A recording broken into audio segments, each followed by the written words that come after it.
This practice was part of traditional healing methods used in some Eastern European cultures, especially among the Roma, who were known for their bear training skills. The photograph provides a glimpse into a time when traditional practices were an integral part of life and healthcare in rural communities.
The photograph captures a moment from the late 1920s when educational topics related to sex education were beginning to become more discussed in society.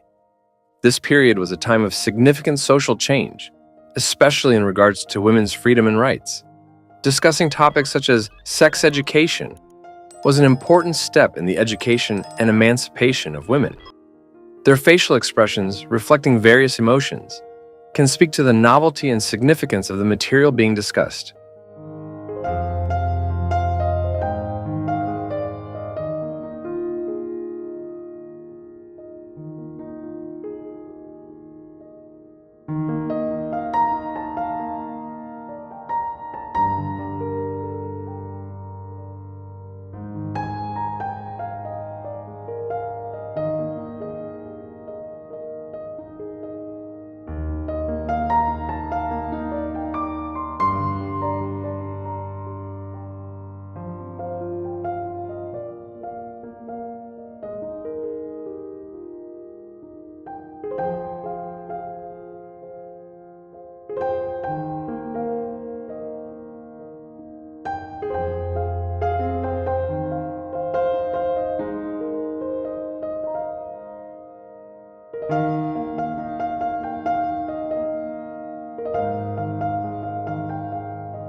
The shotgun held by these men was specially designed for mass waterfowl hunting.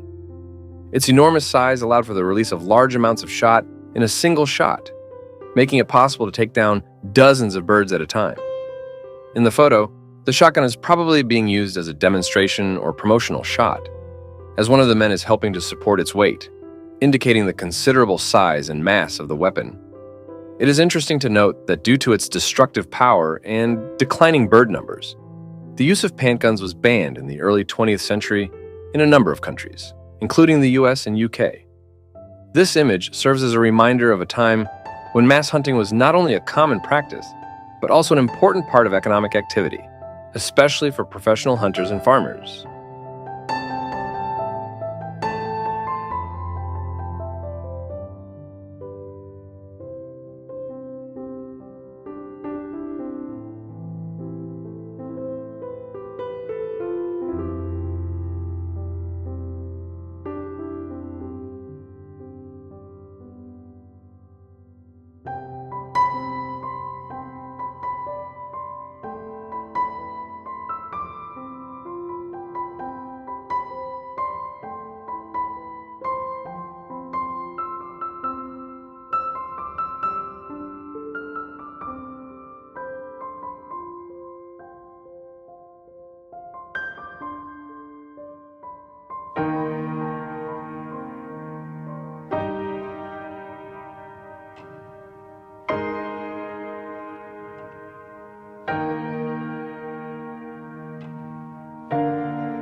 photo of French cyclist Gino Sciardis's bike being oiled during the 1949 Tour de France captures one of the rare moments when spectators could see bike maintenance right during the race.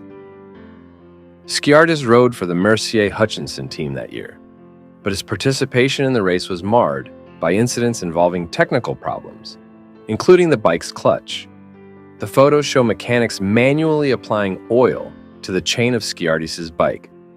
This was necessary to keep the bike in good condition, especially on long distances such as stages of the Tour de France. In those days, bike maintenance was not as automated and professional as it is today. Chain lubrication and other simple repairs were done right on the side of the road or even on the move.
This costume was significantly different from the final version used in the movie. The original design was more insect-like, with a narrow waist and large rear limbs resembling hind legs. This costume was created with the help of special effects wizard Richard Edlin Conde. Although Jean-Claude Van Damme's participation in the project was short-lived, this episode added additional color to the actor's biography and to the legend of the creation of one of the most famous science fiction films. Ultimately, the role of the Predator went to Kevin Peter Hall, whose physical strength and ability to work in a heavy suit helped create an iconic image.